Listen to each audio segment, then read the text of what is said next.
आप सबने अपनी ज़िंदगी में कभी ना कभी तो सोचा ही होगा कि श्रीमद् भगवद गीता के ऊपर इतनी सारी टीकाएँ, इतनी सारी टिप्पणियाँ हैं, हज़ारों टीकाएँ हैं। कोई कर्मयोगी बनो बोलता है, कोई ज्ञान योगी बनो बोलता है, कोई भक्ति के विषय में बताता है, कोई क्या बताता है, कोई जो है ये सब चीज़ें जो बताता है। तो आप सबने भी कभी ना कभी ये सोचा ही होगा कि इतनी सारी टीका है गीता के ऊपर, तो सबसे श्रेष्ठ कौन सा टीका है, कौन सा टीका पढ़े। भगवद गीता पढ़ते हैं पर हमें एक टीका पसंद नहीं आती, जो एक बोलता है उसकी टिप्पणियाँ पसंद नहीं आती। तो आज मैं आप सबके लिए एक समाधान लेके आया हूँ कि श्रीमद् भगवद गीता के ऊपर कौन सा टीका पढ़ना सर्वश्रेष्ठ रहेगा, सबसे ज्यादा उत्तम रहेगा। इस विषय पे मैं आज आप सबको एक तो सर्वप्रथम तो भगवद गीता के बारे में जानने से पहले हमें ये जानना होगा कि गीता जिसने कही है भगवान श्री कृष्ण, उनके विषय में जानना होगा।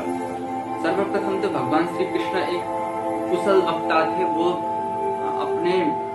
अपना जो ज्ञान जो है वो सब लोगों को देने के लिए कौन सा उन्होंने स्ट्रैटेजी यूज किया, जो जहाँ पे उन्होंने सब चीजों के बारे में, कर्म के बारे में, ज्ञान के बारे में और भक्ति तीनों के बारे में बोल दिया।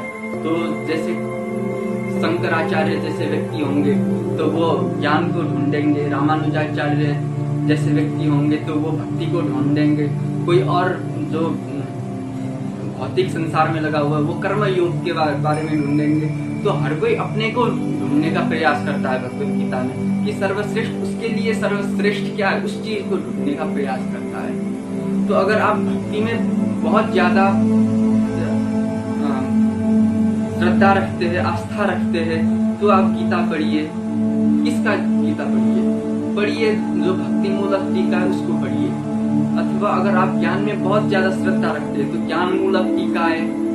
अगर आप कर्म में विश्वास रखते हैं तो कर्म मूलक टीका है, टिप्पणियां जो है उसको आप अध्ययन करिए।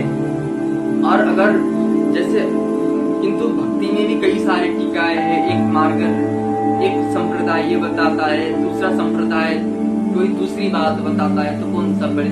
तो एकदम सहज उपाय आपके लिए मैं लेके आया हूँ कि आप हिंदी टीका जिसमें शुद्ध टीका हो, कोई उसमें इलैबोरेशन, ठीक है, विस्तार में डिटेल में जो लिखा गया वो ना हो, जस्ट एज इट इज।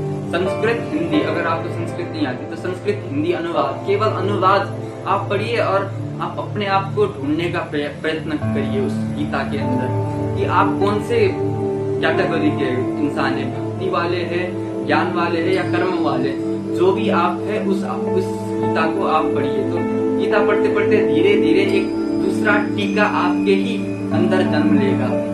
जो आपका स्वभाव है उस स्वभाव अनुसार एक नया टीका आपके मस्तिष्क में प्रिंट हो जाएगा, आपके मन में वो छप जाएगा वो गीता। तो उसी के अनुसार आप कर्म करते चले जाइए और सफलता निश्चित है गीता के ऊपर। फिर भी अगर आप सोचते हैं कि मैं बहुत बुद्धू हूँ, बुद्धि कम है माथे में और मुझे कोई ना कोई किसी न किसी की सहायता की जरूरत है, तो आप एक श्रीमद् भगवद गीता ले सकते हैं, जो मैं पर्सनली आप सबको प्रेफर करता हूँ। ये नहीं कि आपको यही पढ़ना है अथवा यही सर्वश्रेष्ठ है, ये नहीं, पर फिर भी मैं आपको बोलता हूँ कि आप श्री गीता प्रेस गोरखपुर का भगवद गीता रामसुखदास जी महाराज ने जो साधक संजीवनी नाम की टीका लिखी है, उस टीका को आप पढ़िए।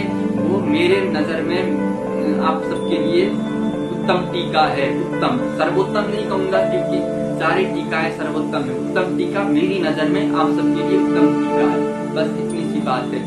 और अगर नहीं तो आप केवल संस्कृत हिंदी अनुवाद ले लीजिए और उसको पढ़िए और एक नया टीका, एक विराट टीका का जन्म होगा। धीरे धीरे जैसे जैसे आप भगवान श्री कृष्ण के पथ पे चलते जाएंगे वैसे वैसे नए नए मार्ग खुलते चले जाएंगे। कर्म, ज्ञान, भक्ति सब में आप आगे चले जाएंगे। धन्यवाद।